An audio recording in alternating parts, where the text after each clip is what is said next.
हमारे चैनल को सब्सक्राइब करें और बेल आइकन दबाएं।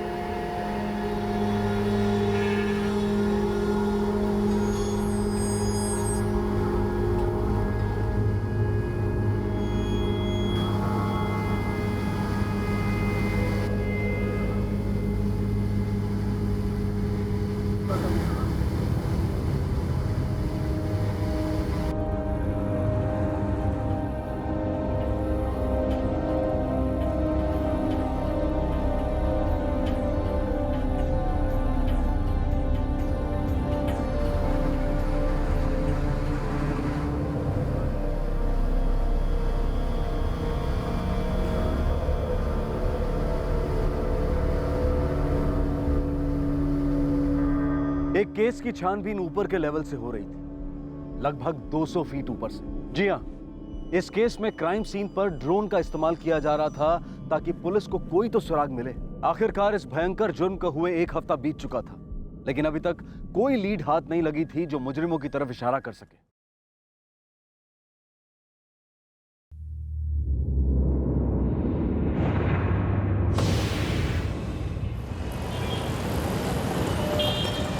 जिस जुर्म ने एक परिवार को जिंदगी भर का शोक दिया, उसी परिवार में कुछ महीने पहले जश्न मनाया जा रहा था।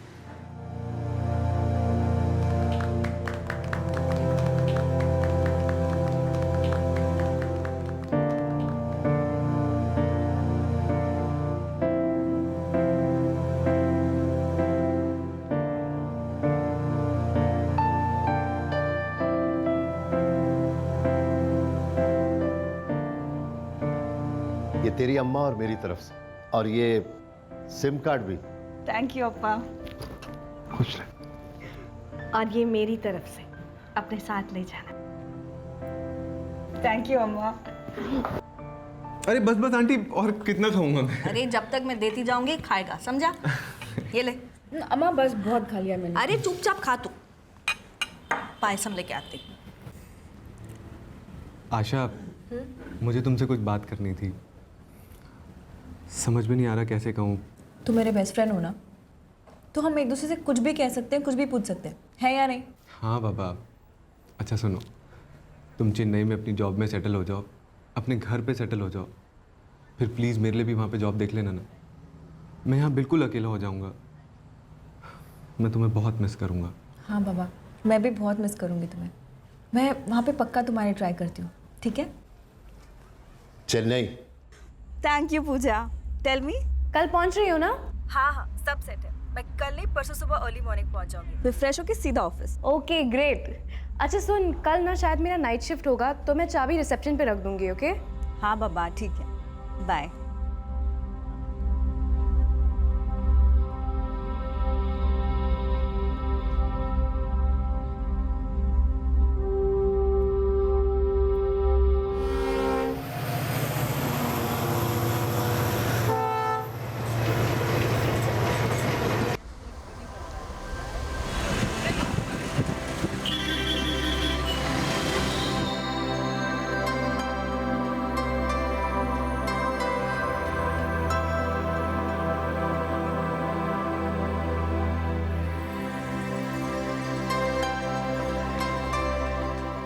पूजा, पूजा,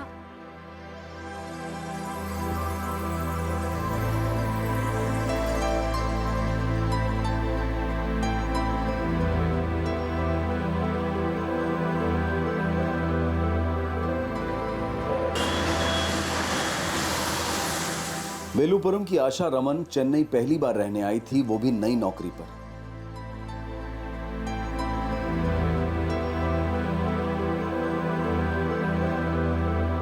आशा को ये आजादी, ये तरक्की काफी रास आ रही थी और वो महानगर की रफ्तार से अपने कदम मिलाना सीख रही थी।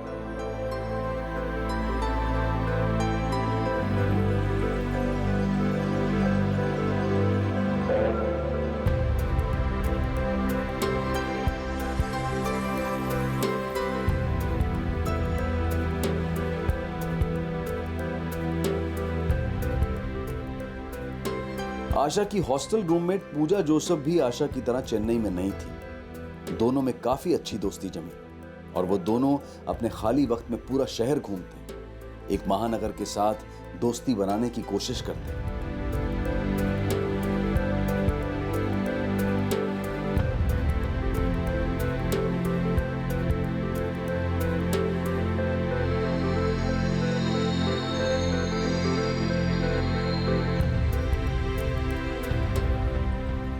एक साल में आशा और शहर चेन्नई गहरे दोस्त बन गए। चेन्नई ने आशा को बहुत कुछ दिया, एक बेहतरीन उभरता करियर और सपने पूरे करने का कॉन्फिडेंस। आशा पूरी लगन के साथ अपने अरमानों की मंजिल को बढ़ाने की कोशिश में थी और फिर अचानक एक दिन सब कुछ खामोश हो गया, सुन पड़ गया।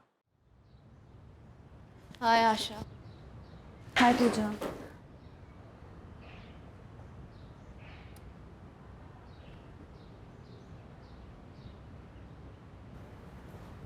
आशा ऑल ओके ना? हाँ। क्यों? तुम टेंशन में लग रही हो। नहीं, ऐसी कोई बात नहीं है। ए ब्यूटी विद ब्रेन्स, तुम मुझसे झूठ नहीं बोल सकती, ओके?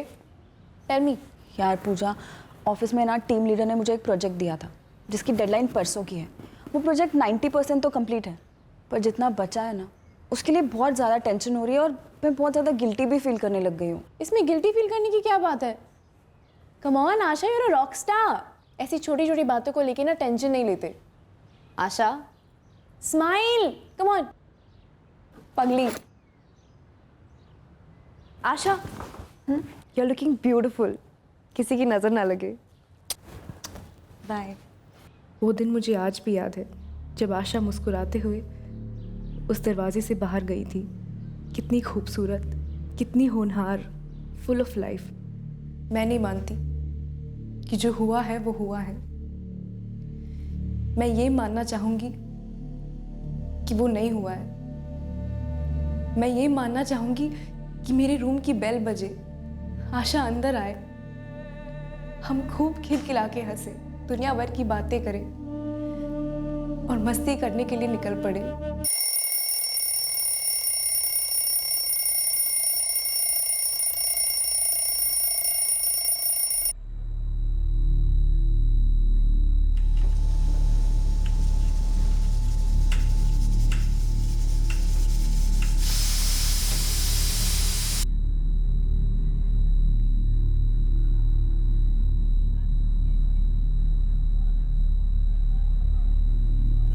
தொடர்பு கொள்ள நினைக்கும் எண் தற்போது ஸ்விட்ச்ட் ஆஃப் ஆக உள்ளது। आशा कहाँ हो?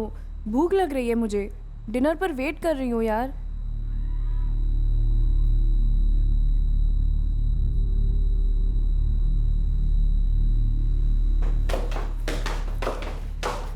दीदी आज फिर से मेरा नाइट शिफ्ट है। मेरी रूममेट आशा अभी तक नहीं पहुंची, तो ये चाबी मैं आपके पास रखती हूँ। जैसे ही वो आ जाए आप उन्हें दे देंगी। अभी 11 बजा है, 11:30 बजे मैं घर जाऊंगी। तब तक आशा आ गई तो दे दूंगी, नहीं तो वॉचमैन दे देंगे। Thank you.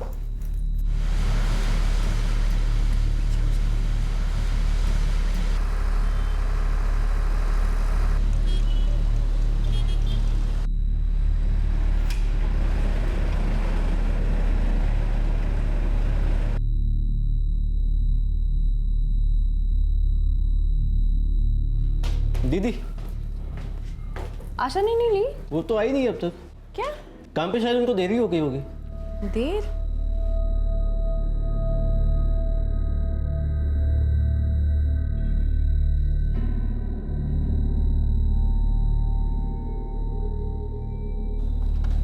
हेलो। हाँ, मैंने आशा रमन का वर्क स्टेशन चेक किया है, बाकी के ऑफिस स्टाफ से भी पूछा है। सिक्योरिटी, कैंटीन, सभी जगह जो मेरी लॉगबुक में है वही करेक्ट है। 9:37 पर आशा रमन ने लॉग आउट किया और 9:45 पर वो ऑफिस प्रेमाइसेस से निकल गई। पर सर वो रात भर यहाँ अपने हॉस्टल लौटी ही नहीं है, ना कोई कॉल ना कोई मैसेज। सर आपको अजीब नहीं लगता? हाँ अजीब तो है, लेकिन इससे ज्यादा हम क्या कर सकते हैं? ऑफिस आवर्स के बाद एम्प्लॉय क्या करता है, कहाँ जाता है, ये हमारा लुकआउट नहीं है।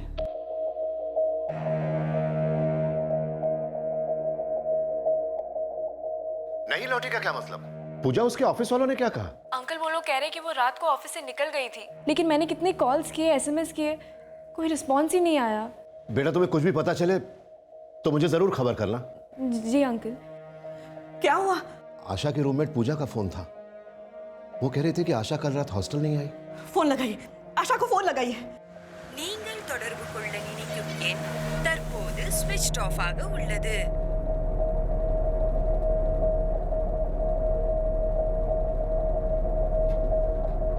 நீங்கள் தொடர்பு கொள்ள நினைக்கும் எண்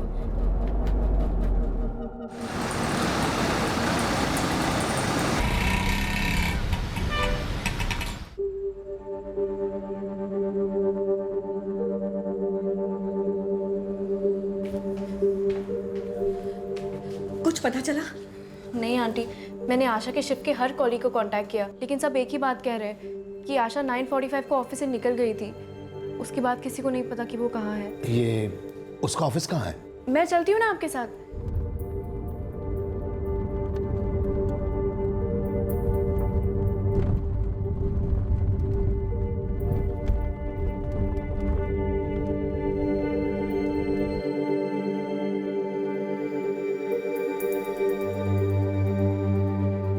मिस्टर एंड मिसेस रमन, ये देखिए 12 जून 2014 9:37 आशा रमन ने अपने वर्क स्टेशन से लॉग आउट किया है।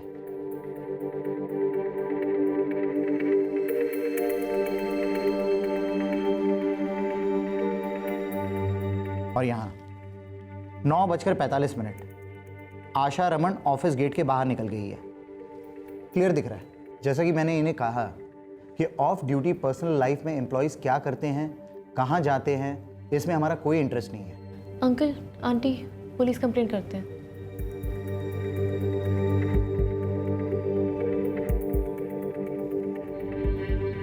एक साल में पहले ऐसा कभी नहीं हुआ है सर।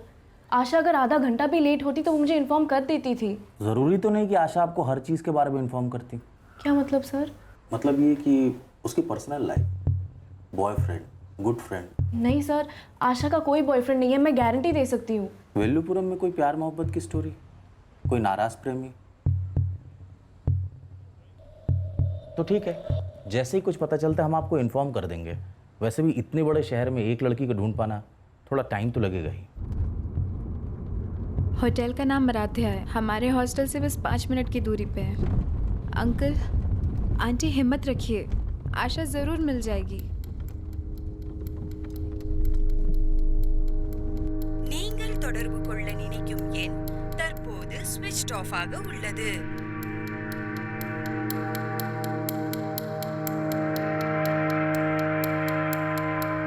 நீங்கள் தொடர்பு கொள்ள நினைக்கும் எண் தற்போது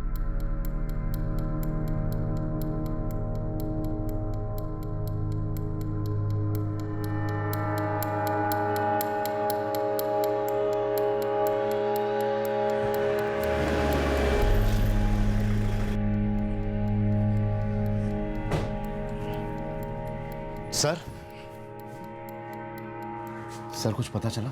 कल भी आया था ना? क्या कंप्लेंट थी? सर मेरी बेटी आशा रमन गायब है। हाँ, वो बीपीओ वाली वर्कर। करेक्ट। नहीं, अभी तो इन्वेस्टिगेशन शुरू हुई है। जैसे ही पता चलता है तो बताता हूँ, ठीक है? सर आप कैसे ढूंढेंगे उसे? आपकी बेटी क्यों गायब हुई? सर वो आप मुझसे क्यों पूछ रहे हैं? तो फिर आप मुझसे क्यों पूछ रहे हैं कि आपकी बेटी को हम कैसे ढूंढेंगे? और ऐसे आप बार बार यहाँ मत आया करिए। आपका फ़ोन नंबर हमारे पास है ना, तो जैसे ही कोई इन्फॉर्मेशन मिलेगी हम आपको तुरंत बता दें। अभी आप जाइए, परेशान मत। सर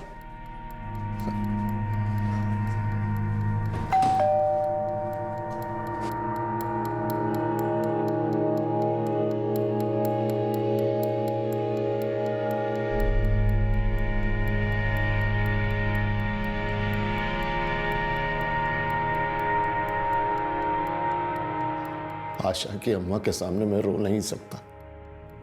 मुझे मजबूत बने रहना होगा। लेकिन कब तक और कैसे होगा? अगर किसी का बच्चा खो जाए तो इंसान रोजमर्रा की चीजें कैसे कर सकता है? खाना, पीना, सोना, सोचना कैसे? हर सेकंड गला घुटता है। हर सेकंड छुरे चलते हैं। कहां है मेरी बच्ची? किस हाल में है वो? क्या हुआ उसके साथ?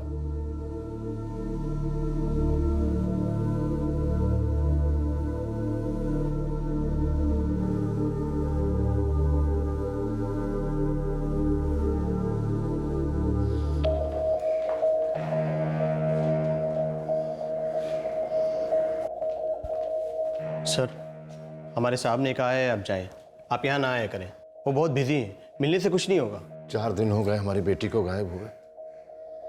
आपने कुछ तो प्रोग्रेस की होगी। देखिए, हम काम के बीच में कुछ बात नहीं करते। इसका मतलब ये नहीं है कि हम काम नहीं करते। आपको फोन आएगा, पक्का आएगा, और कोई ना कोई पक्की खबर आएगी।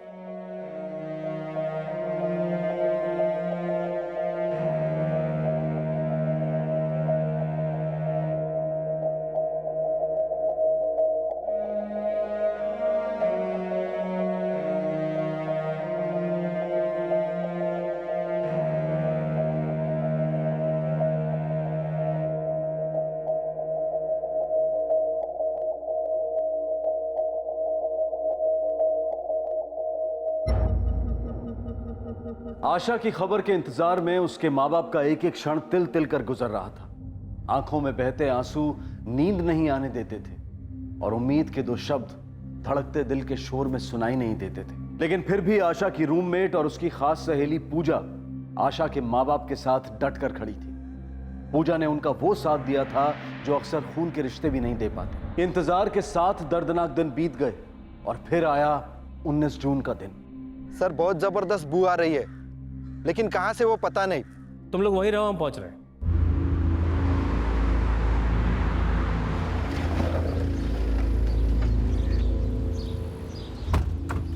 सर, हम अंदर गए। अंदर एक लाश है, औरत की लाश।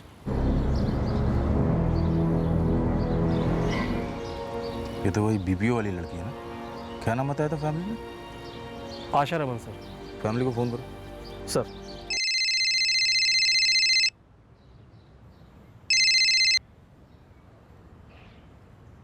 जी सर।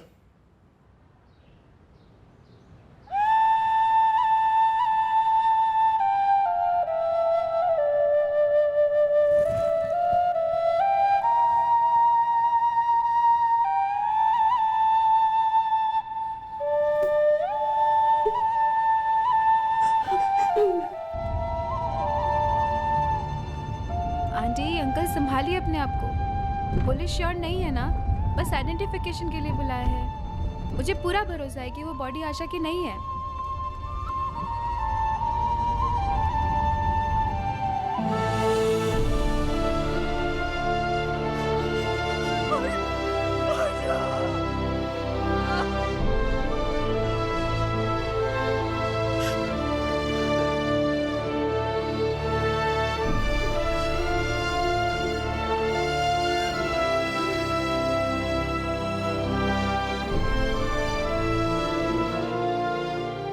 सर, धीरन, दरवाजा नॉक करने का कस्टम भूल गए हो? सर, सारा स्टाफ मेरे दरवाजे पर नॉक कर रहा है। सब स्ट्राइक पे जाने की बात कर रहे हैं। क्यों? सर, आशा रमन हमारी एम्प्लॉय, पुलिस को बॉडी मिली है उसकी। Oh my God. सिर्फ हमारा बीपीओ ही नहीं, लगभग आसपास के सभी बीपीओ स्ट्राइक पे जाने की बात कर रहे हैं। किस खुशी में भाई? कि ड्रॉप व्हीकल क्यों नहीं प्रोवाइड किया गया। लड़की को बार बार स्टैब किया गया है, एब्डोमेन और गले पर हैवी हेमरेज से डेथ हुई है। इस वक्त कुछ भी कहना बहुत मुश्किल है क्योंकि बॉडी बहुत ज्यादा डिकम्पोज हो चुकी है। डेथ कब हुई होगी? डिकम्पोजिशन के लेवल से ऑफ एंड बता सकता हूँ कि लाश कम से कम 1 हफ्ते पुरानी है। 7 दिन से मिसिंग बीपीओ एम्प्लॉय आशा रमन की लाश आज चेन्नई पुलिस को काव्यपुरम के पास देवी बक्कम इलाके से मिली। आग की तरह फैलती खबर ने सारे बीपीओ इंडस्ट्री को हिला दिया है और लोगों का आक्रोश सड़कों पर उमड़ रहा है। आशा के मर्डर के लिए बीपीओ की लापरवाही को जिम्मेदार ठहराया जा रहा है, जिसने उस रात आशा रमन को नाइट ड्रॉप की फैसिलिटी नहीं दी थी। साथ ही साथ पब्लिक का गुस्सा पुलिस की तरफ भी केंद्रित हो रहा है, जिन पर आरोप है कि उन्होंने इस केस में काफी लापरवाही दिखाई है।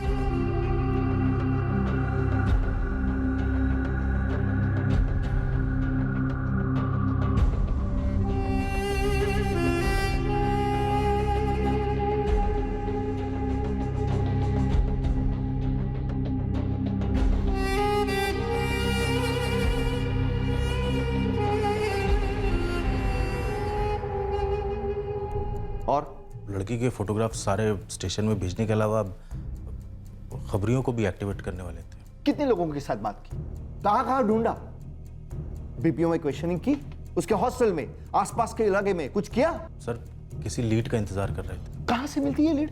लाश तो मिली गई है, कातिल को भी ढूंढ ही लेंगे। मेहरबानी करोगे पब्लिक पर उसे ढूंढकर? तुम्हारे इस थर्ड रेट परफॉर्मेंस के कारण पुलिस डिपार्टमेंट का मुंह काला हो गया है। सफाई की तो तुमसे शुरू होगी और बहुत सख्त सफाई होगी। सख्त कार्रवाई हुई। इस केस को दरअसल मिस हैंडल करने वाली पूरी टीम को सस्पेंड कर दिया गया। अब आशा रमन मर्डर केस को तमिलनाडु राज्य की क्राइम ब्रांच सीआईडी को सौंप दिया गया।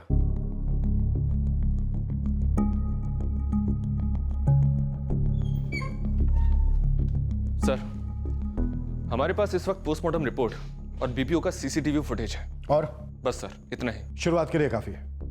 ऑफिसर्स, हाई प्रेशर केस है, हमें आधे टाइम में डबल मेहनत करनी है। सर।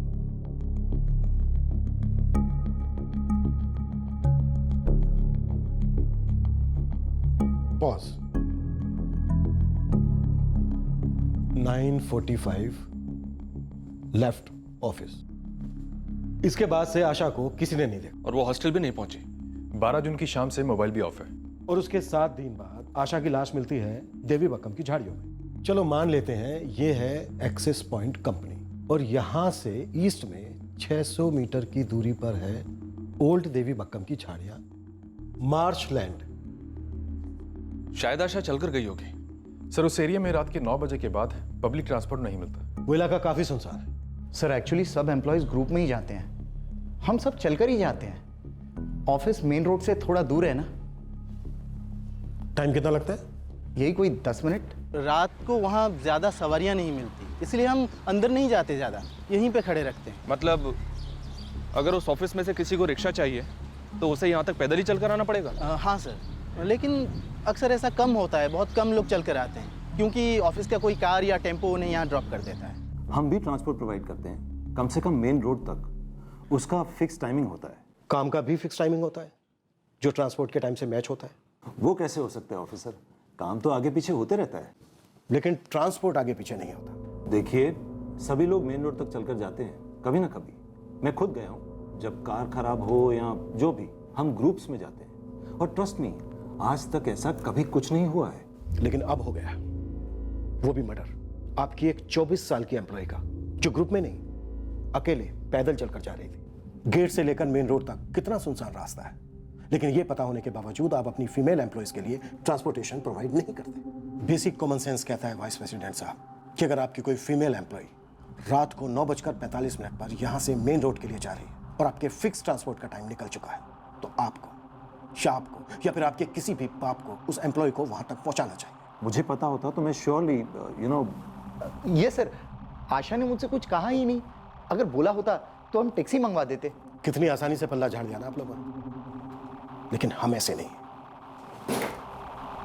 बल्कि इसके एकदम उल्टे। अब आप जिसे चाहे जहां चाहे अपने आका को फोन लगा लो,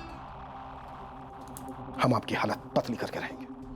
लड़की पर अटैक इसी रोड पर हुआ है और वो जो कोई भी था या थे, वो लड़की को यहीं कहीं से घसीटते हुए झाड़ियों तक ले गए। आशा के फोन रिकॉर्ड्स मंगवाएं सर, थोड़ी देर में आ जाएंगे। पहली इन्वेस्टिगेशन टीम ने नहीं निकलवाए थे क्या? No sir. एक और बात सर, मेरी आशा के फादर से बात हुई, कह रहे थे कि आशा के बदन से कुछ कीमती चीजें मिसिंग हैं। आशा हमेशा अपने कानों में गोल्ड की बालियां पहनती थी। डेड बॉडी पर वो नहीं थी। और ना तो उसका आईडी कार्ड मिला, ना ही बैग।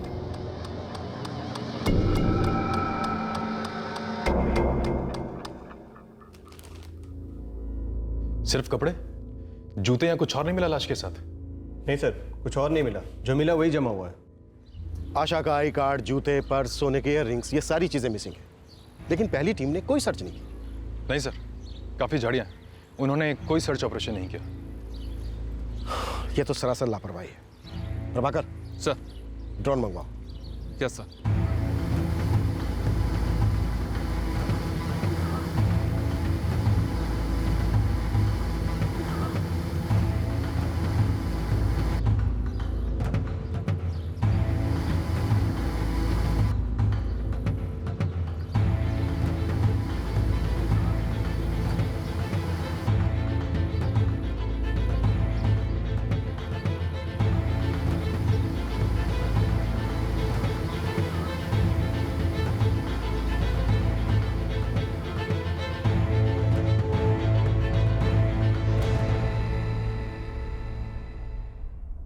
सर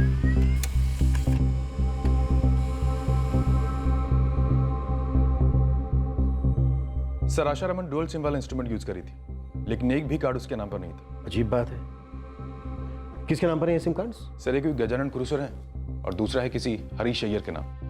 आशा के फादर को फोन लगाओ। वो गजानन कुरसर मेरे भतीजे का नाम। आपकी बेटी आशा आपके भतीजे का सिम कार्ड क्यों यूज कर रही थी? 1 साल पहले मैंने गजानन को बोला था कि एक नया मोबाइल और सिम कार्ड खरीद ले।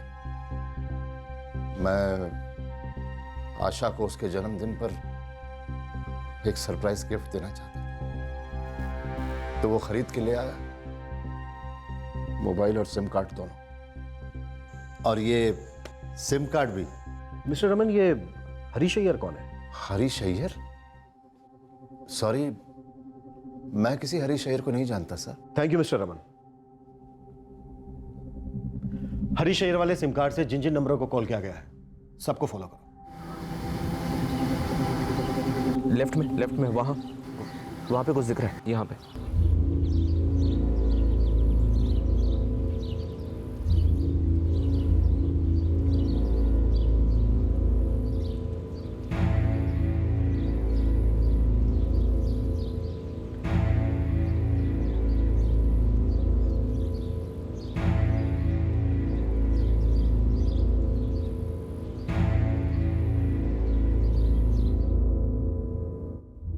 आशा के बैग से हमें कोई मनी पर्स नहीं मिला और ना ही एक भी पैसा।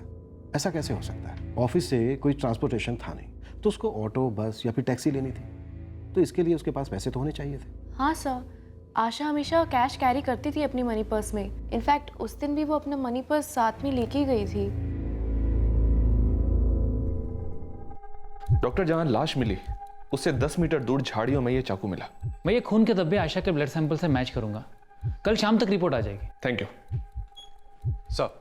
हरीश अय्यर वाला नंबर जो आशा यूज करी थी, उस पर एक नंबर सबसे ज्यादा दिख रहा है और उसी नंबर से मैक्सिमम कॉल्स और टेक्स्ट मैसेजेस आए थे आशा के नंबर पर। किसका नंबर है ये? शंकर चेटियार। शंकर चेटियार? जी सर, आपके वेलुपुरम का नंबर है। वो भी वेलुपुरम का ही है। आशा का कॉलेज फ्रेंड है, मैं रोज उसके टच में हूँ। हम भी उसके टच में आना चाहेंगे मिस्टर रमन। शंकर को फोन लगाओ और उससे कहो कि पहली बस या ट्रेन पकड़कर तुरंत यहाँ पहुंचे। हाँ इंस्पेक्टर, मैं बस में ही हूँ। दोपहर तक पहुँच जाऊँगा। सीधा आप ही के पास आ रहा हूँ।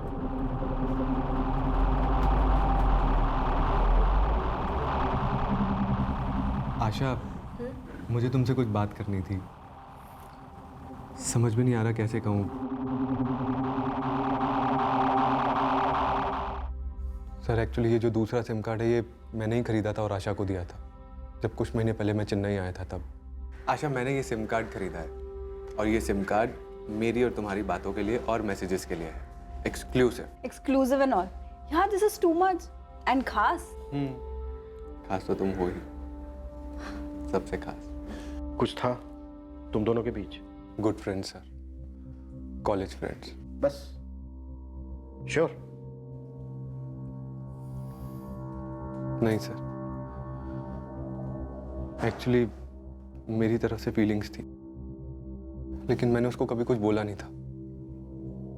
सोचा था कभी ना कभी तो बोल दूंगा,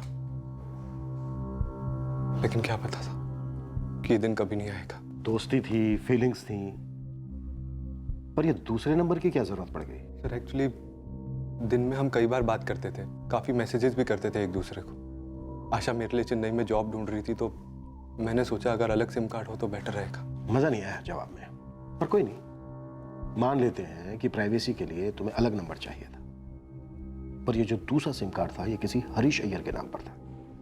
कौन है हरीश अय्यर?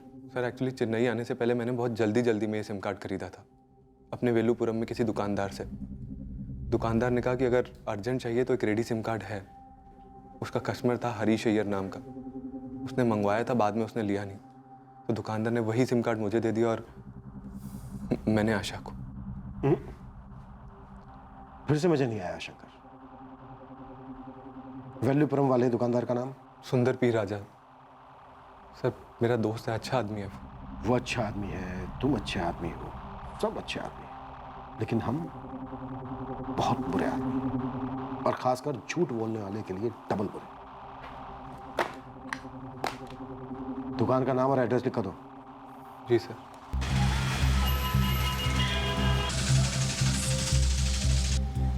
सर ऐसे तो होता ही रहता है, लोग आते हैं एक सिम कार्ड के ऑर्डर देते हैं, कभी मूड चेंज हो जाता है, कभी प्लान चेंज हो जाता है, जो भी होता है सर वो सिम कोई लेने आता ही नहीं, फिर वो सिम हम किसी और को दे देते हैं। इडली सांभर समझ के रखा है तूने सिम कार्ड को, किसका ऑर्डर उसको दे दिया। ऐसा करना कितना गैर कानूनी है पता है तुझे? हम हर दूसरे आदमी को सिम कार्ड नहीं देते सर। शंकर को मैं अच्छे से जानता हूँ, काफ़ी सालों से देखता आया हूँ, पढ़ा लिखा लड़का है वो क्या क्राइम करेगा सर? क्या लगता है तुझे पढ़े लिखे लोग क्राइम नहीं करते? चल हरीश अय्यर के डॉक्यूमेंट्स की कॉपी दे। ये रहा सर। शंकर चेटियार के फोन रिकॉर्ड्स निकलवाओ, स्कैन करो। 12 जून को वो कहाँ था, क्या कर रहा था, इसकी बैक चेकिंग करो। सर। हाँ सर, ये डॉक्यूमेंट्स तो मेरे ही है, मैं सुंदर की दुकान में दिया था सिम कार्ड के लिए। तो जब सिम कार्ड आया तो लिया क्यों नहीं आपने? एक्चुअली इधर नज़दीक में रहमान की दुकान से भी मंगवाया था, वो जल्दी आ गया इसलिए मैं इस वाला छोड़ दिया। नए नए नाम और लोग इन्वेस्टिगेशन की तेज नजर में आने लगे और उनके बारे में तुरंत छानबीन भी शुरू कर दी गई। शंकर चेतियार, सुंदर राजा और हरीश अय्यर, इन तीनों की डिटेल्ड स्कैनिंग की गई, लेकिन आशा रमन के मर्डर केस के साथ जुड़ने वाली एक भी डिटेल नहीं मिली। दूसरी तरफ आशा के बेहाल माता पिता बौखलाए हुए ये जानने की कोशिश कर रहे थे कि उनकी आंखों की रोशनी छीनने वाला जालिम आखिर था कौन और क्यों किया उसने ऐसा उनकी इकलौती बेटी के साथ, आशा के साथ। पहले किसी बच्ची की मौत एक खबर होती थी, लगता था दूसरों के साथ होगा, लेकिन अपने साथ कभी नहीं। हाँ, उस बच्ची के लिए, उसके मां बाप के लिए दुख जरूर होता था, लेकिन भुला देते थे, जिंदगी आगे बढ़ा देते थे। पर अब क्या भुलाएंगे, क्या आगे बढ़ाएंगे?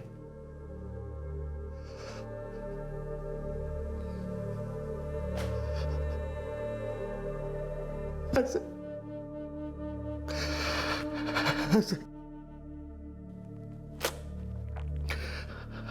हर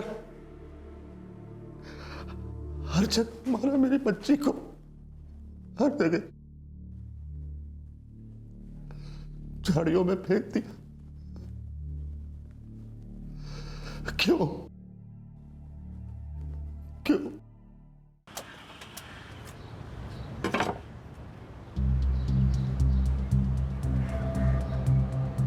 क्या जोसेफ, कुछ पता चला? कुछ नहीं मिला सर, पानी नहीं, मलाई नहीं, हर नारियल ज़ीरो निकला। कहाँ गया? कितने आदमी लगाए? सर मेरा 3 खास लड़का, 2 ऊपर से साथ में लिया, पूरा वेल्लुपुरम छाना मारा सर, कुछ नहीं मिला। फिर ये बीपीओ का बॉस लोग, हॉस्टल का वो वॉचमैन, डोबी, केबल वाला, बिग ज़ीरो सर, कुछ नहीं मिला। कोई बात नहीं, लगे रहना।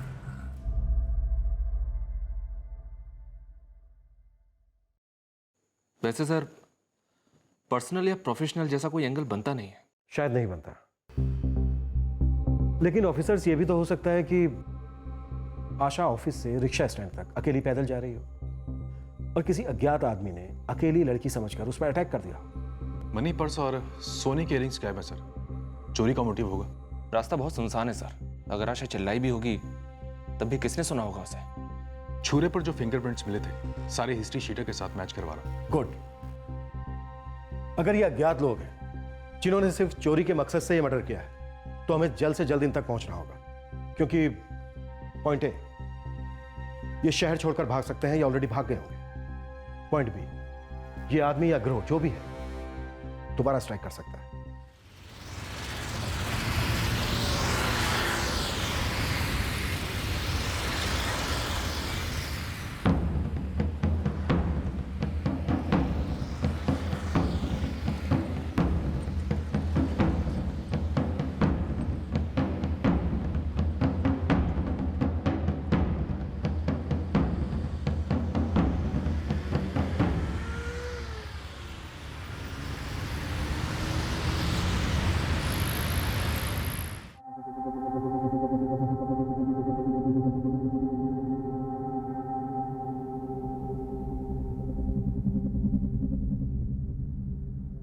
कुछ तो पता चला होगा किसने किया। हमें कुछ सुराग मिले हैं सर, लेकिन मुजरिम तक पहुंचने में अभी देर है। आप लोग और कब तक आशा को अपने पास रखेंगे? देखिए सर, एक डिटेल पोस्टमार्टम होना भी बाकी है। जैसे वो हो जाता है हम बॉडी आपके हवाले कर देंगे। वो कह रहे हैं कि कोई जान पहचान का नहीं था, कोई दुश्मनी नहीं थी। उन्हें तो यह भी नहीं मालूम कि किया किसने। हमें भी नहीं मालूम। बस दिल में एक ही सवाल आता जाता है, क्यों?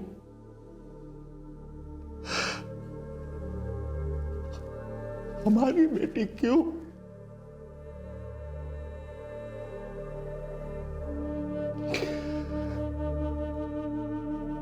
और हर बार जब सवाल आता है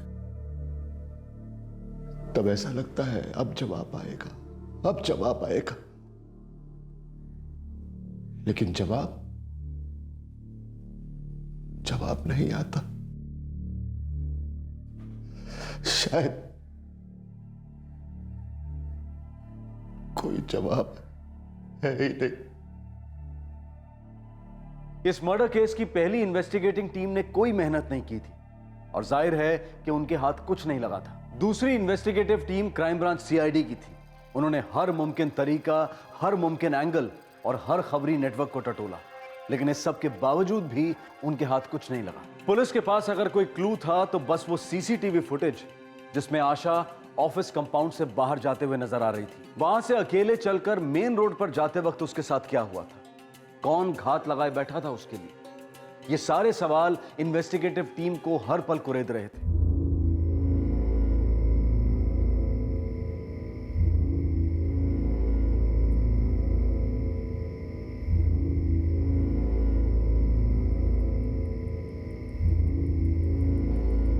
सर, खबरी नेटवर्क तो बार बार ब्लैंक रेस्पॉन्स दे रहा है। उनका कहना है कि कोई फर्स्ट टाइमर होंगे ये लोग।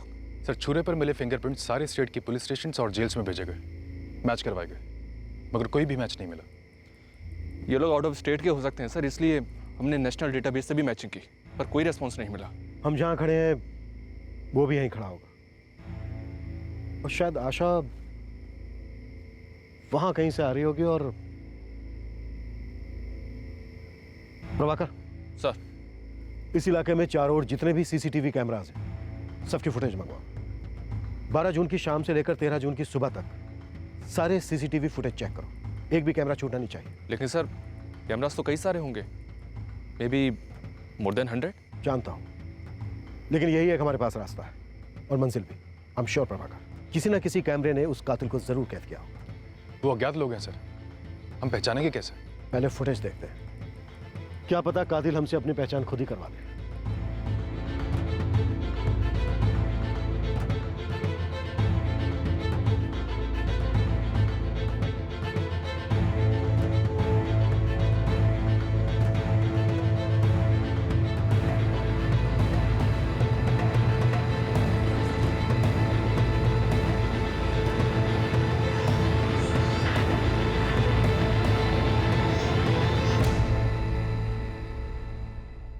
और अब तमिलनाडु की क्राइम ब्रांच सीआईडी टीम घास के बोरे में से सुई ढूंढने निकली थी। कत्ल की रात को क्राइम सीन के 360 डिग्रीज की दिशा में लगे सारे सीसीटीवी कैमरास के फुटेज को चेक करने का ऑर्डर दिया गया, इस उम्मीद के साथ कि हत्यारा या हत्यारे किसी ना किसी कैमरा में तो जरूर कैद हुए होंगे। क्या यह तरीका कोई रिजल्ट देने वाला था?